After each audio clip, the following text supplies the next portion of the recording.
Coming up on DTNS, Europe may stop Google from acquiring Fitbit. Apple updates the iMac, and Amber Mack is here to tell us about robots that make for happier cows. This is the Daily Tech News for Tuesday, August 4th, 2020 in Los Angeles. I'm Tom Merritt. And I'm the show's producer, Roger Chang. Sarah Lane has the day off, but tech expert Amber Mack is here. Welcome, Amber. Good to have you back. Yeah, thanks so much for having me.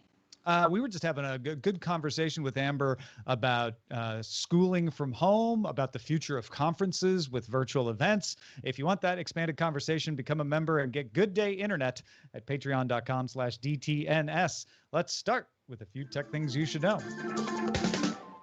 You may see headlines about this, so I'm going to mention it. Apple told The Verge directly there are no talks at present for Apple to acquire TikTok, and it has no plans to pursue such a deal. The statement came in response to an Axios report that sources outside of Apple had told Axios that Apple was interested. Apple says, no, we're not. Microsoft announced it will launch Project xCloud on September 15th on Android devices. Project xCloud will be bundled as part of the Xbox Game Pass Ultimate subscription. That costs you $15 a month, with more than 100 games available on Android tablets and phones. Apple's Phil Schiller is stepping down as marketing chief, taking on the role of Apple Fellow. He will remain in charge of the App Store and Apple events and continue to report to CEO Tim Cook. Greg Joz will take over as SVP of Worldwide Marketing for Apple. President of the United States withdrew his renomination of Republican FCC Commissioner Michael O'Reilly Monday. O'Reilly had been submitted for renomination in March and was awaiting Senate approval. O'Reilly recently spoke out against efforts to limit protections offered to social media companies by Section 230 Safe Harbor. The president has petitioned the FCC to reinterpret those protections. O'Reilly clarified that his critiques are not directed at the president, but doesn't look like he's going to be an FCC commissioner. Google is finally in the last stage of shutting down Google Play Music. Pour a little out. YouTube Music is now the replacement. You can move all your stuff over there. Last month, Google enabled a really easy ability to migrate your library from Play Music to YouTube. Later this month, Google will shut off Music Manager, the way you upload and download stuff, and purchases. Streaming will shut down in October, and then Google Music and the app and website will go away in October as well. In December, any music left in your account will be deleted. So if you want to use the Google data transfer service, you have until December to get it out that way. But after December, it's going to be just gone from your account.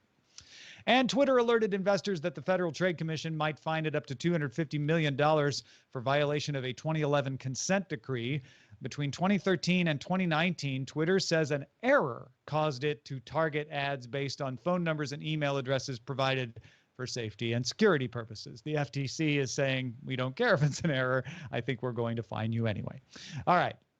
Let's talk a little more about some new Apple products. Apple updated its 27-inch iMac to include 10th gen Comet Lake processors. You have options from 6 cores up to a 10-core i9.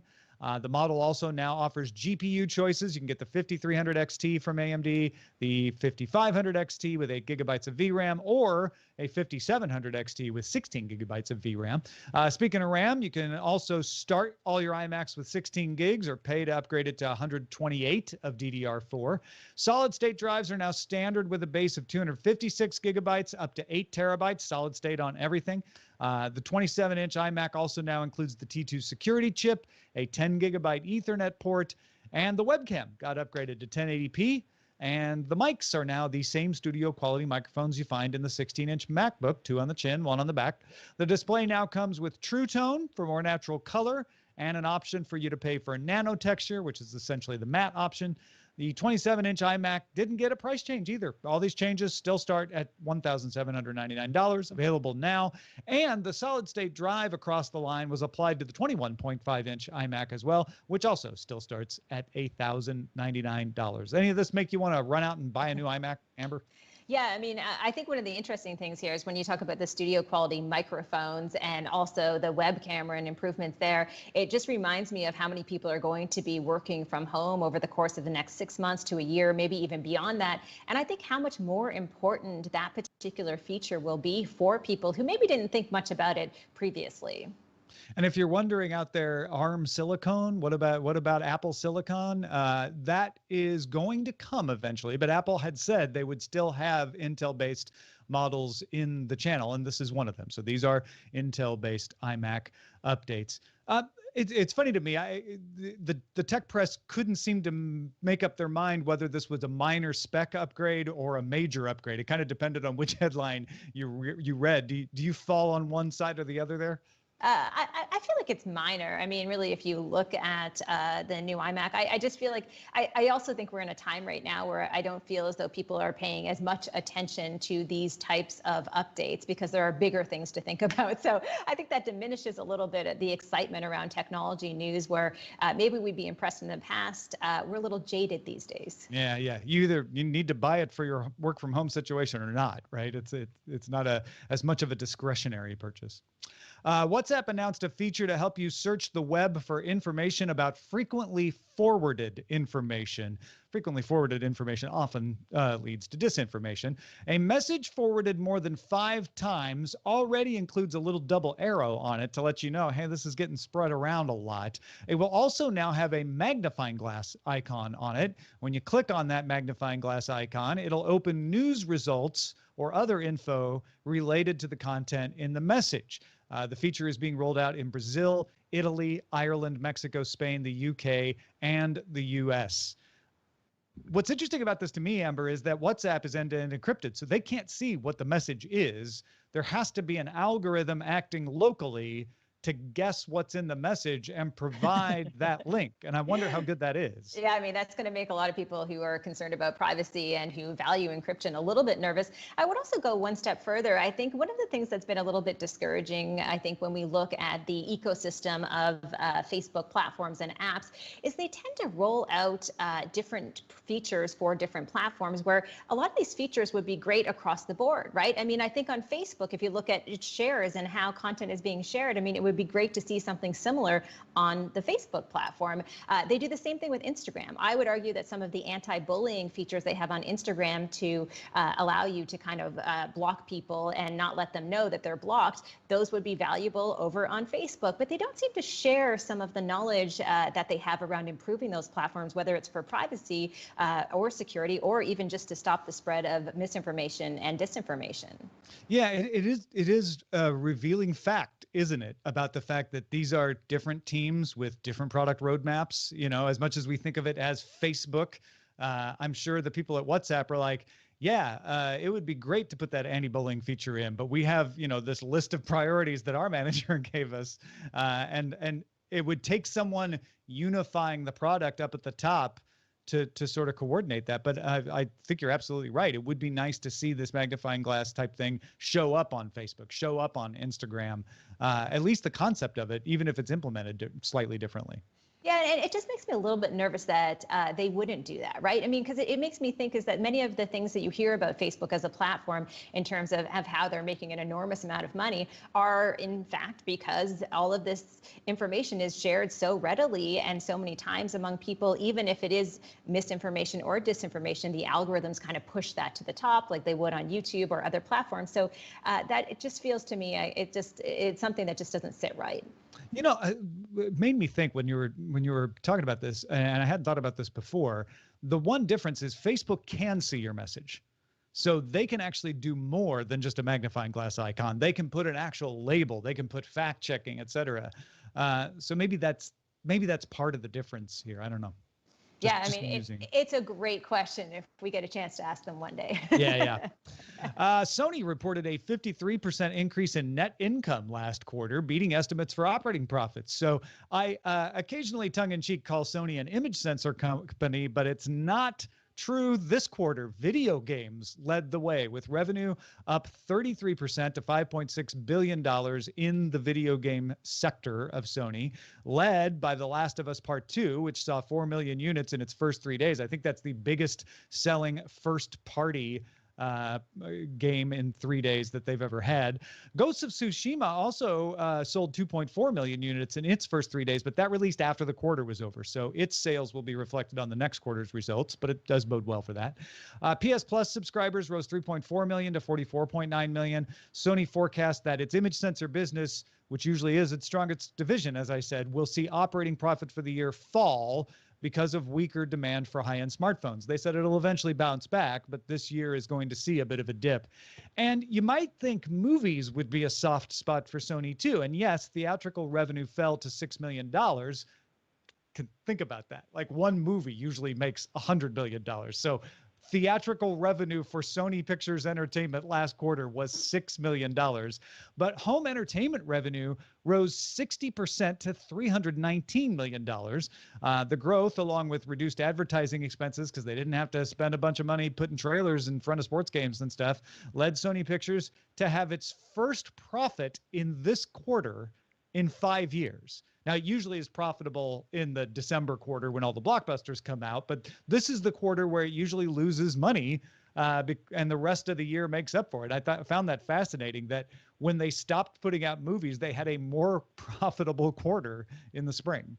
Yeah, it's so interesting. I mean, and to go back to your comments about the image sensors, what was fascinating to me is though, even though we saw the actual profits drop, I didn't realize, and I was reading this in Forbes, that Sony continues to dominate the image sensor industry, accounting for more than 50% of global sales. And a lot of that is because of the computer vision technology built into these sensors. So basically our cameras have brains, and it totally makes sense that if you look at the premium smartphones that are being sold right now, those numbers are coming down because even just today, Google announced yesterday, a budget-friendly smartphone well under $1,000. So we are seeing this movement happen right now with the smartphones where the prices are coming down. Yeah, and Sony said in its earnings call, like for the next year, we're going to have to readjust to marketing our sensors to the mid-range, to that Pixel 4a kind of crowd. Yeah, absolutely. It makes sense, right? And yeah. I think we're going to, once people get comfortable with that price point, I mean, I think it's going to be hard for some of these smartphone makers to actually hike the price up again. The European Commission launched an investigation into Google's proposed acquisition of Fitbit Tuesday. If you remember, Google agreed to acquire Fitbit back in November. They've been waiting on regulatory approval. That's fairly normal. Google promised to the European Commission it will not use Fitbit's users' health and wellness data to target ads, and instead keep that data siloed off from other Google data sets. And you'd think, oh, well, okay, then that should make everyone rest easy if they believe Google, but it wasn't enough. The commission said that the silo that Google talked about to them didn't cover all the data it would get through the acquisition, and that's a problem. Remember, they said health and wellness data. There's other data, metadata, IP addresses, etc.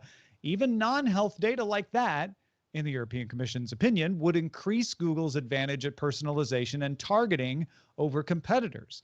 And what Europe is worried about here is, will this acquisition not just give Google a look at your health data, but will it help them drive out competitors? And even if they don't use the health and wellness data, EC's saying maybe it would.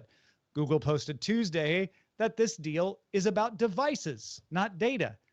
And I'm pretending like the EC responded to that. They said this before Google said that. But in addition to the concerns about the acquisition's effect on advertising, the EC is also investigating whether Google would have, quote, the ability and incentive to degrade interoperability of computing wearables on Android, health wearables on Android. So the EC is saying, yes, it is also about devices. We're worried about you cutting off access to withings and other things like that. The commission has 90 working days to investigate the acquisition, making December 9th, 2020, the latest that it could decide. This is not an antitrust investigation the way you think of them investigating and then fining them. This is an acquisition investigation to prevent an antitrust situation. Do you fall on one side or the other here, Amber? Yeah, I would just say that I'm glad that the European Commission is having this conversation right now, because the wearables market is something that I've been paying a lot of attention to, especially during COVID-19. We've seen new wearables on the market, such as the Aura rings that the NBA is using. We see the Whoop band, which I'm wearing right now. What's interesting about these is the ability to measure things such as respiratory rate and also your heart rate variables. And you see that many of those can be early signs in terms of COVID-19 symptoms. And we are early days of actually making that connection, but we're starting to see that. So I expect when it comes to the wearables market, knowing that wearables can help so much in this fight against COVID-19, the next 6 months, we're going to see the numbers of wearables really surge as far as sales. So it's good to, I think, to have this conversation right now around the data and the health data and see this kind of play out before more and more people, I think, start wearing these wearables every single day. Yeah, and there's going to be more and more pressure on Google to promise that it's going to manage data properly, to not be anti-competitive, to protect privacy. Alphabet owns a company called Verily that could just take over the health data part of this. Verily operates under very strict health industry situations. I feel like that would be a smart thing. Beyond that, though, if the EC is saying, yeah, but you still got the non-health data and you can still use that for ad targeting, that's a problem. I think Google, and I've heard some other people suggest this, needs to pivot into being the company that allows you to manage your data. The smartest thing in the world, in my opinion, would be for Google to go and sign up for MIT's Solid project that Tim Berners-Lee is leading and say, we are now going to be the company that protects that data. Because if they don't, someone else is going to do that eventually, and it's going to hurt Google. They could do themselves a favor and get ahead of it if they did it now. Yeah, I mean, I couldn't agree more. And I think the days of people not caring about the privacy are going to eventually be behind us. I mean, if we look at contact tracing apps, which one just launched in Canada, a really simple privacy policy that was essentially 3 lines that said, we don't have any of your data. I think people are more aware about privacy now. And I think you're exactly right. Like if I had to pay a subscription to actually get access to all my data anywhere I wanted it, I mean, that could be a better way, again, to allow the user to have access to their data. And not think so much about Google, again, selling that data and advertising as well. Yeah, absolutely. Google announced new features for its smart displays. Speaking of Google, smart displays and speakers. These features are meant for children participating in school at home. A family bell can be programmed to go off at a specified time each day. It emits a chime and speaks a message like time for school. You can also just speak to a display and say something like start the school day and have special visuals display, have the lighting turn on in a room or something. Maybe the blinds, turn off. Not exactly school related is an update to the broadcast feature that lets you exclude a speaker. So if you want to send a message from one room to another, but not the whole house, you can now do that. And an animal of the day feature with sounds and tasks, which I think is for little kids and sounds kind of cute, actually. Yeah, I mean, honestly, I think the back to school season for many, many parents is going to be challenging. I mean, if you look at the past few months, many parents I know have let their kids stay up much later than they're supposed to, have let them play Fortnite much longer than they're supposed to. And so getting back into those routines is really difficult. So I think these are some good little features that they're launching. I do have to say that the broadcast feature in terms of actually eliminating a speaker if you don't want to broadcast everywhere in the house. If people aren't familiar with that, it's just like Tom said, you can use the broadcast feature to basically create an intercom from your Google Home or Google Nest Hub or Google Nest smart speakers in the home. And I love the idea that you could exclude a speaker because sometimes it gets a little annoying when you're broadcasting everywhere. Yeah, or somebody's sleeping in, you don't want to wake them up, et cetera. Yeah. Folks, if you want to get all the tech headlines each day in about 5 minutes, be sure to subscribe to dailytechheadlines.com. Amber, you just went to a farm run by robots. Is that correct? It absolutely is. So we had a really unique opportunity to head out to a farm around about an hour west of Toronto. And I'm sorry, you mean an hour west of Hamilton? And no, not of Hamilton. Are you saying that? Is that like a funny Canadian joke that I'm not getting, Tom? That's a joke for my friends in Hamilton who try to pretend Toronto doesn't exist. Okay, I was like, sure, yeah. We'll just say the greater Toronto area, around an hour west. And it's a dairy farm that is a 4th generation dairy farm.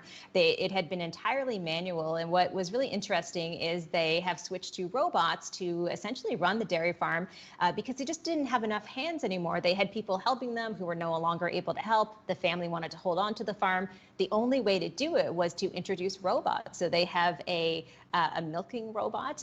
They have a feed robot that kind of pushes the feed up to the cows as they're eating. Also, the entire barn is high tech, so it's temperature controlled because the cows like it at a very precise temperature. So the blinds will go up and down based on the temperature. It was phenomenal. I've done a little bit of speaking in the agriculture world in terms of ag tech, but actually putting your feet on the ground in one of these barns and seeing it firsthand was really eye-opening for me. So I have so many questions. With the milking, I know that you were telling me before the show that the cows can decide when they get milked. It's not like the robots are rolling around going up to the cows. Yeah, absolutely. So it's called the Lely Astronaut. This is the milking machine that is in the middle of the barn. And what's really fascinating about this is exactly what you said. Like, I used to think about a high-tech farm and thinking, okay, you have to force the cows to go get milk. They would be prodded to get into their space. But actually what happens after about a week of training the cows and teaching them to go to the robotic milking machine, the cows understand that this is a place where they can go to get relief when they need to be milked. Also, they get a little treat as well. And so the whole time we were there, which was probably around 4.5, 5 hours, there was a lineup of 5 or 6 cows waiting to be milked. And I kept thinking, like, you know, where are the prods? Like, who's pushing them in that direction? But they were free to roam throughout the entire barn. They all wear little kind of like Fitbits, and they would just come when they wanted. And as soon as they went to get milked, you would see on the screen of the robotic machine that it would have their name, all their other details. So again, I think it really speaks to how technology on a farm like this can be beneficial, not just to the farmers to have that extra help, but also to the cows who can potentially be healthier in that type of environment. So you said they get a little treat. I assume that that's part of the motivation to go get milked, but it is, if people don't realize, who didn't grow up in dairy country, it's mostly about cows feeling like, you know what, I need to get milked. Like that is a thing that cows are uncomfortable when they have too much milk, right? Not just cows, Tom. I will say, as a mom who nursed, I totally understood the cows. So I really understood that, you know, there gets to a point, if you're a nursing mom, where if there's just relief in pumping or feeding your baby. And I think what used to happen in most dairy farms is that they would bring the cows together at the same time. They would milk them all at the same time. But of course, some of the cows aren't ready to be milked, right? I mean, not all women produce the same amount of milk at the same time. So it kind of makes sense when you go into that environment that the cows get that relief when they want that relief. And there's no, like you said, there's no people pushing them over there. There's no people even really like standing around monitoring it. It just sort of happens. It just sort of happens. So in the entire barn, as I mentioned, they're free to roam around. So they have their collars on, so they have all of the diagnostics as far as their health, but they're free to roam around, eat, go to the robot machine when they want to go to the robot. There's also a robot feeder that pushes all the feed towards them.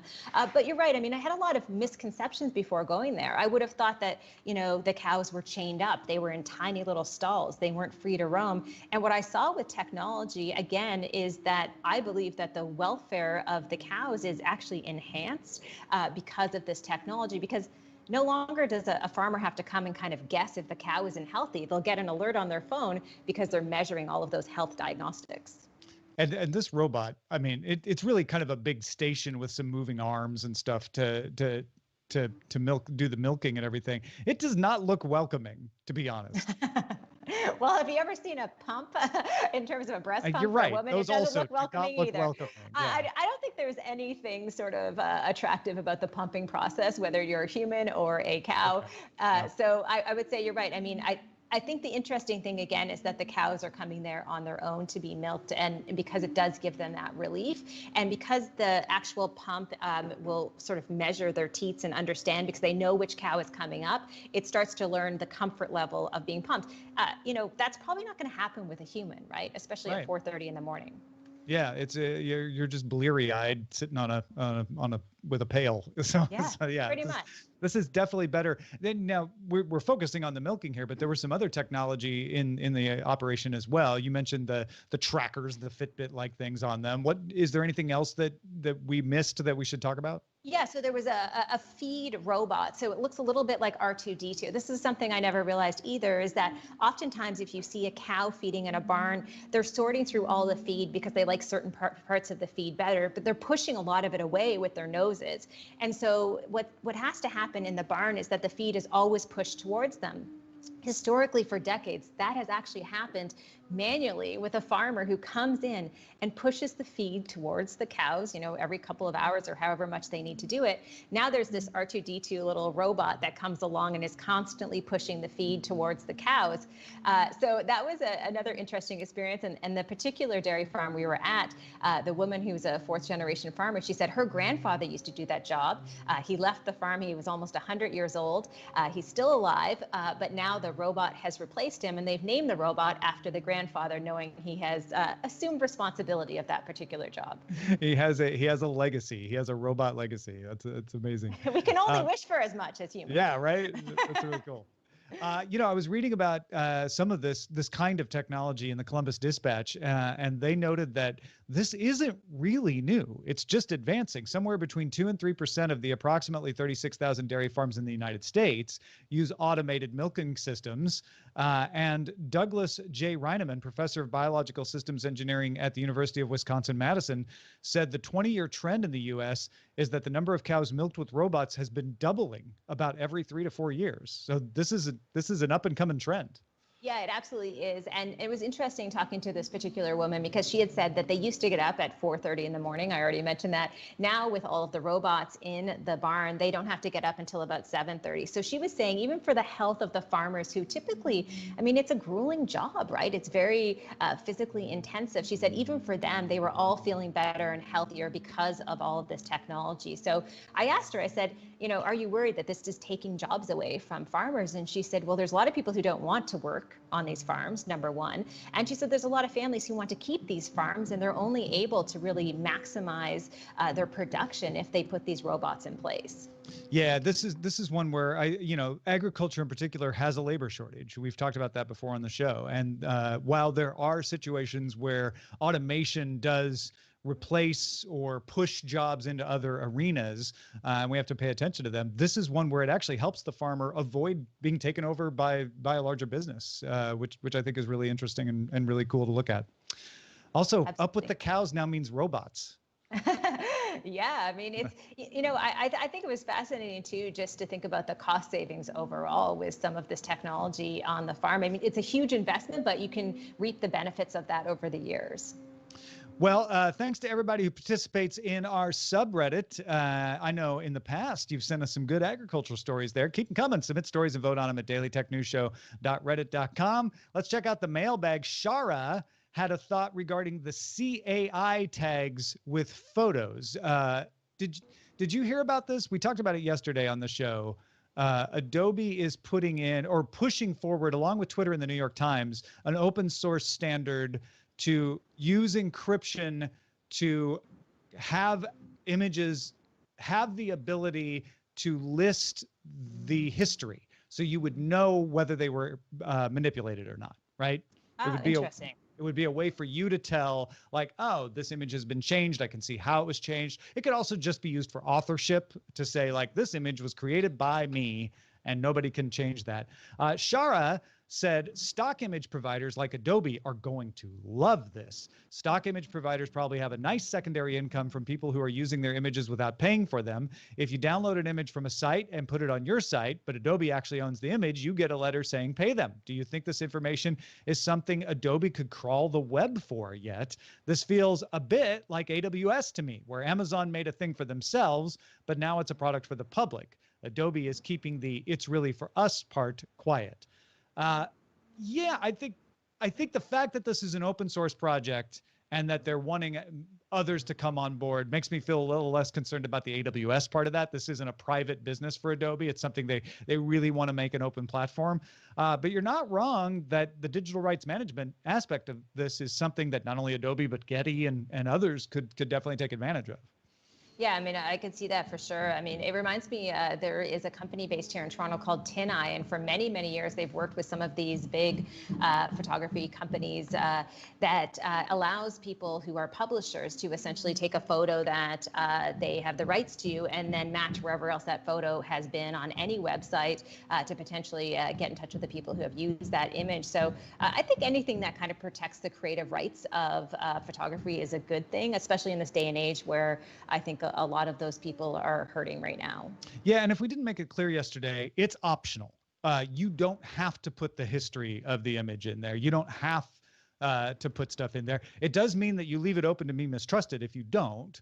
But if you are the photographer and you don't want someone to see how you created the photo or how you touched it up, you don't have to do that. You don't have to add that. Hey, folks, Austin from the Google Accessibility Trusted User Tester Team, GATUT would be how you would shorten that, I guess.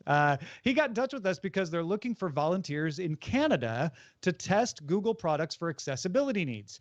Testing like this helps the engineering teams at Google better understand accessibility needs so they can incorporate them into future product enhancements. If you're in Canada or even in the United States, but they're focusing on Canada right now, and you're 18 years or older and can provide feedback in English and are willing to have a Google account or already do, head to g.co/A11YTT, or we'll have the link in the show notes as well, and you can apply for the program. It's a way to kind of help contribute to accessibility at Google. Very cool. You know, I've been thinking so much about accessibility because we produce a lot of online video content. And, you know, I try to caption things. Sometimes we forget to caption things. And I think at the end of the day, I hope this just becomes the standard. And I'm happy to see companies out there like Rev that introduce that plugin for Zoom. So if you're doing a live Zoom video conference, you can have live captioning. I know Google's been doing this for a bit, but I think Google's been at the forefront of accessibility. If you look at the big tech players, they seem to really be leading the way. Yeah. Google's done a lot of great things. Apple and Microsoft have also done some really good accessibility things as well. I want to give them credit as well. But I like this idea of asking people to help, because that shows that you're taking it seriously. Like, we need the general public to help us test this so that we don't just introduce our own in-company biases. And I hope more companies are doing that. Shout out to patrons at our Master and Grandmaster levels, including Ragnald Varmadal, Reed Fischler, and Paul Reese. And of course, thank you, Amber Mack, for joining us. It's great to have you. Thanks so much for having me. If folks want to find out more about what you're up to, where should they go these days? Probably the best place is my email newsletter. I know that sounds so old school, but it's ambermac.com/newsletter. I send it out every Tuesday, no strings attached. It's all about technology. I like to say technology plus artificial intelligence, all the latest stories. So you can sign up there. Yeah, newsletters are so old school, they're new school again. It's like podcasts, right? People ask me to do a podcast and they explain to me what it is. And I'm like, I did a podcast like 13 years ago. I don't know what you're talking about. No, that's great. Go check it out, folks. ambermac.com/newsletter. Also, we're asking folks, if you get a chance, even if you don't use it, to review us in the Apple Podcasts store. It helps raise the profile of the show. We think it has some effect on how the list goes up. You can just leave a rating. That helps. Or if you want to write a few things in there as well, that would be cool too. So if you are on iOS or Mac OS, it's easy. You can even go to the web and do it as well. But if you're looking for a free, cheap, and easy way to help the show, just go review us in the podcast app or any podcast app out there. You can also support the show directly and get some cool perks. We got a new security threat wire about a bootloader vulnerability from Shannon Morrison there. Go check that out, patreon.com/DTNS. Our email address is feedback@dailytechnewsshow.com. We're live Monday through Friday, 4:30 p.m. Eastern, 20:30 UTC. Find out more at dailytechnewsshow.com/live. Back tomorrow with Scott Johnson and Sarah Lane. Talk to you then.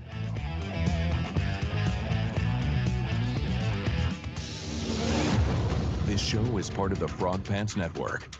Get more at frogpants.com. Diamond Club hopes you have enjoyed this program.